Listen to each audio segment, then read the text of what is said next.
if we scramble, rearrange the word listen, we get silent. Most of us try to avoid pain. So there's something called loss aversion.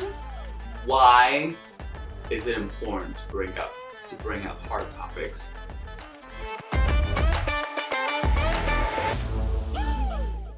Okay, I just have to always look at my true and false because I have to know that. Yeah. Welcome to another episode of Hey, Don't Do That. I'm Liz. I'm Tree. And we spend time exploring the little things nobody told you that have big impacts on your motivation, effectiveness, and overall success. Yes. Today, we are talking about being afraid. Being afraid. And not being afraid. So, Tree, we're going to start with the true-false question. Uh-huh. There are 25 million people in the United States who are afraid and have a phobia of flying. Oh, I'm probably one of them. True. That is true. 25 million people. 25 million people. It's a lot of people who don't like to fly. Yeah, that's it's bigger than New York's population. Is it? I think New York's like 9 million. Somebody can fact check us. But 25 million people would rather drive 12 hours than fly for 4 or 3. I don't even know how long a 12-hour drive is. Are you one of those people? No, I will fly all day long. So we're talking about being afraid and not being afraid to bring up hard topics. This last year, you know that I've had a lot of things happen in my personal life. Yes. Right? So my sister passed away in May of 2020. Mm-hmm. And I've had a lot of conversations with people since then who knew about my situation and what had happened. Yes. And there were several conversations that I would have where I would talk to the person. We'd have a 30-minute conversation or an hour-long conversation. And then at the very end, they would say, by the way, I'm sorry about your sister. They just kind of threw it in there. They didn't really want to say it. Mm-hmm. And I wanted to just tell them, hey, don't be afraid to bring up hard topics. Mm. Because people who would bring it up, I really appreciated it. Yes. And it was nice to have the space to talk about those things that are hard. Do those people who say, "Oh, I'm so sorry to talk about your sister," do they know you well? Some do, yeah. Okay. So the intention is well-meaning. Oh, 100%. Right? Yeah. Oh, yeah, I don't want to remind you of the sad things. It's going to cause you more sadness, yada, yada, yada. So why are we telling people to not do that? Well, it's reality. Life is hard. Life is messy. Work is hard and work is messy. And we have two choices, really. We can either address the hard things and work through them, or we can just pretend they don't exist and then either drop the ball or make people deal with them alone. Yeah. What are hard things at work that people tend to shove under the rug that we don't talk about? I think relationships could be one, right? Yeah. If I have an issue with you. Yes. And it's kind of hard for me to talk about. Yes. The easier thing is to just pretend it doesn't exist and not talk about it with you. So it's easier. That reminds me of, I'm not sure if you're personally aware of this. I had a minor conflict with a coworker. It was just one day, and it came over and I said, "Hey, there was some of these errors," and I caught her off guard, and the conversation didn't end well. Well, I walked back to my desk and I'm like, that was awkward and very tense. Yeah, see, we don't like those feelings. We don't like those feelings, and a lot of people. What do you think a lot of people would do in that situation where they had a negative interaction with a coworker, maybe some kind of conflict, they got into tension? What do you think people tend to do after that? Avoid. Just avoid, and then they let it fester. Yes. And then it reduces trust. It can start reducing engagements. And then you're like, I'm out. Yeah. So then I thought to myself, like, I really didn't like the way that conversation ended. And if I would advise myself, what would I tell myself to do in this situation? So I went back and I said, I didn't really, and there's a learning lesson in here. I didn't really like the way we ended the conversation. And she immediately says, yeah, I didn't either. But like neither one of you said it in that moment. Right, because in that moment, it's very easy to assume the other person was a bad person. It's so easy to assume that they just are mean, they don't want to change, they don't want to resolve this. I'm the only one who wants to. And immediately after I said, yeah, I don't like this, the way this ended. And she's like, yeah, me neither. And then we talked through it and then we hugged and then we came to understand each other more. I understood that I caught her off guard and she was stressed and it was probably not a good time to bring it up. But because we were willing to have that conversation, of the hard conversation, then we came to understand each other more. And whether it's, interpersonal relationships, but also sometimes like if it's your boss or someone above you, if it's a client, like those are all hard things. Something didn't get done on time. A client didn't get you what they said they were going to. And then they're, like there's a lot of hard things that happen. Yes. And we have two choices. Like I said, we can either bring it up or not bring it up. I think people don't bring it up because it's easier, quite frankly. And like, it feels better to me at the end of the day if I didn't have hard conversations. Yeah. If I didn't have to talk about those things that were hard and I just got to focus on what was easy. Most of us try to avoid pain. So there's something called loss aversion. And so what loss aversion says, so I always think of, if you have baseline happiness, if I were to say to you, Tree, thank you for being here today, I'm going to give you $100. Like his baseline happiness would go up X%. Yes. But if I said to him, hey Tree, thanks for being here today, but because you're here, you owe me $100.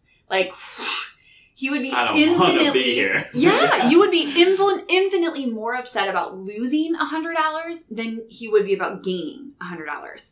And so in most situations in life, we are moving towards things, right? Those things that we gain, and that's a little bit motivating, but it's so much more motivating for people to avoid pain or avoid loss. Yeah. And hard topics can be painful. Yes. Or maybe I feel like I'm losing something. And so I want to avoid that at all costs.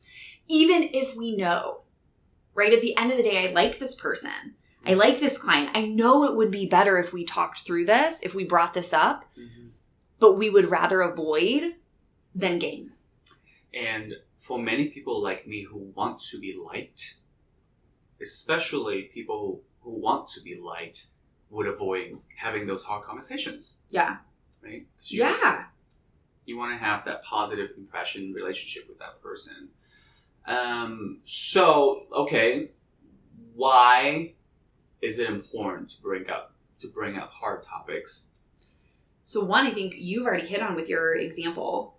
Sometimes it's like the elephant in the room, and people will both feel it, and it takes someone to have the courage to say, hey, I think this is going on. Chris Voss, he wrote a book called Never Split the Difference. And in it, he talks about labeling and labeling the emotions that are in the room and doing them in a really safe way. So saying things like, hey, I could be totally wrong here. Okay. But it feels like we're having some tension. Yeah. Or, hey, I might be a little bit off base, but it seems like this issue is really affecting you right now. I like the way it lands to the receiver. It's not pushy, it's not aggressive, but it's like a way of bringing it up to allow a conversation. Yeah. Without making the other person feel like we are talking about this right now and it's going to be my way. Because it's a conversation. Yes. Yeah. And I think if we bring it up, we also are modeling to other people that one, conflict is okay, or that dealing with those things that are hard or challenging are okay, and we should deal with those things. I mean, people are going through things that are difficult and hard all the time, and a lot of times they feel alone when they're going through them. And so we think sometimes like, well, let me just wait until they're over it. We don't really get over it. You're going through it. And so we can model, you're not alone, and I'm going to be there with you going through this. Yeah. So let's say someone is going through a tough time, and if I'm a coworker and I notice it, right? So based on what you say, what Chris Voss recommended, so it would be a way of bringing it up is like, I'm sensing. Well, how would we bring it up if we're noticing some hard things that someone's going through? Like, how can we bring it up at work in a way that doesn't cause them to be defensive or, make them feel like, oh my God, we have to talk about this right now. Mm-hmm. So one, I think literally just acknowledging what that hard thing is, or acknowledging what that challenge is, and just saying, hey, I've seen that you're going through X, or you've told me that this has happened. Yeah. Like, one, just putting out there, I acknowledge it, and then asking almost permission. Like, I'm here and would love to just hear a little bit more about your experience and what you're going through right now. Not saying, tell me right now, but just saying, I'm here and I would love to listen. Yeah. I would love to learn more. I would love to hear about what you're going through and see what I can do to help. The person can say no. They can totally say no. When we put it that way, they're more likely to feel comfortable having that conversation. Mm-hmm. Right? Yeah. And it might be something that people want to talk about. Yes. And if we give them the space, it's our job to be a really good listener.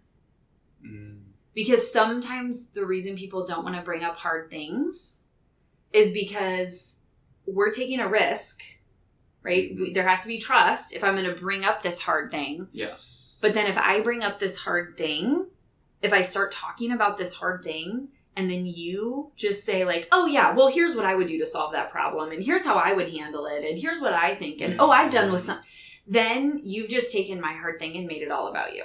Yeah. Yeah. And it's my hard thing. And I want you to be there with me, not fix it. Yeah. If we scramble, rearrange the word listen, we get silent.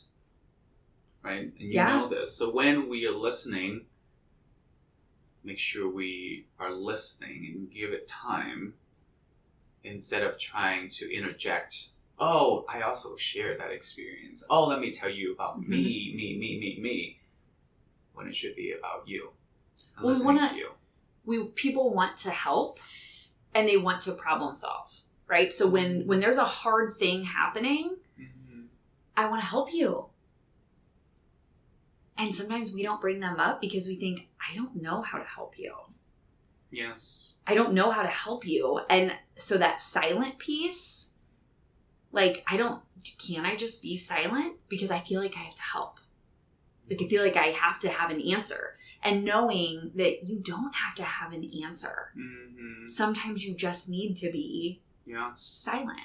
Yes. And be the listener. Yes. For that other person or for that situation. Yes. What I'm hearing you said is, and this is one of the 7 habits of highly effective people. Yeah. Stephen Covey is like, seek first to understand before you want to be understood, right? So you don't have to solve the person's problem, but seek to understand and hear them, right? And one way, if we don't know how to solve a problem, we don't have to know the answer. We can be really good at asking questions. Yes. We might not always have the answer. We can work on asking good questions, right? And then the person can come up with the answers themselves. Yeah. And just saying, hey, I know I can't help right now. I'm just here to listen. Yes. I just want to understand more of your perspective so I can be there for you. Yeah. So step 1 would be to listen.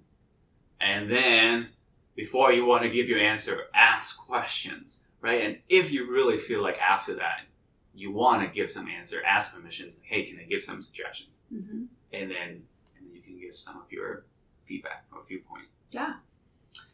So we've got some hard things that are going to be happening in trivia today. I knew it. Are you afraid of these hard things to bring up these hard topics, or are you ready for the challenge? Let's do it. Okay. Let's go into the hard things. Yeah. So our theme today is all about kind of being afraid. Okay. I feel like you're going to bring up some phobia. I think you might be right. We'll see. I don't know the names of different phobia. Well, we'll see if you know any of them, because one of them might be in here. But you're going to have 30 seconds to answer 5 questions, so I don't want you to let me down. I think you're going to get 2. Ooh, that's below average. That's below average. You're correct. But that's okay, Tree. All right, I'll start the timer after the first question, because it's kind of long. Okay. All right, what was the name of the Nickelodeon show in the 90s with a group of kids called the Midnight Society who sat around and told scary stories? Okay. Not what I'm having in my head. Okay. What is A Fear of Spiders called? I thought I knew this. No, I don't know. Okay, what band sings the song High Hopes? I have no idea. What movie features Kevin McAllister, who was afraid he was being left behind from his family vacation? Home Alone. Yep. And the movie Jaws made millions of people afraid when it came out in what year? 1999. No. 1999! The turn of the century. I don't know. Oh my lord. Was it older? Yes! Like 1983? No! 1975! Oh, wow. Yeah. Have you ever seen it? I have. And you thought that looked like it was made in 1999? Yeah, that's kudos to the movie. Okay, you let me down with that answer right there. 1975, everybody. Yeah, Jaws came out in 1975. You were right, Kevin McAllister is Home Alone. Okay, the song High Hopes. I'm not gonna sing it, but you'll know it as soon as I say it. Panic at the Disco. Oh, So like afraid, panic. Yeah, okay. I'm not singing it. I feel like I can go on to Jeopardy after all this trivia that I do with you. I don't know how well you would do, Trey, but you could try. I am learning. Okay, fear of spiders is called arachnophobia. Arachnophobia. I've heard it before. I just didn't remember. That's arachnophobia. Okay. And then the 90s Nickelodeon show. So it was a group of kids they called themselves the Midnight Society. They sat around and told scary stories. It's called Are You Afraid of the Dark? Are You Afraid of the Dark? It was a show that I always wanted to watch, but my mom wouldn't let me because she said it would be too scary. Yeah. And then sure enough, I watched it like a couple times when she didn't know, and then like couldn't fall asleep in it.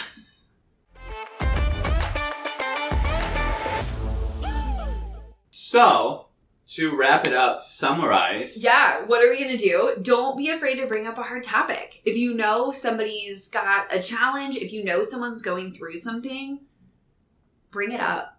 Just be there for them with empathy and listen. And just remind us, like, what's one small way to bring it up? Like, one effective way, an easy way to bring it up. Be the listener. Be the listener. Say, hey, I know you're going through X. I know this has happened. Mm-hmm. I'd love to understand your perspective. I'd love to understand what you're going through. Yeah. And just listen. Listen. Zip it. We will see you next time on another episode of Hey, Don't Do That. Bye. Bye.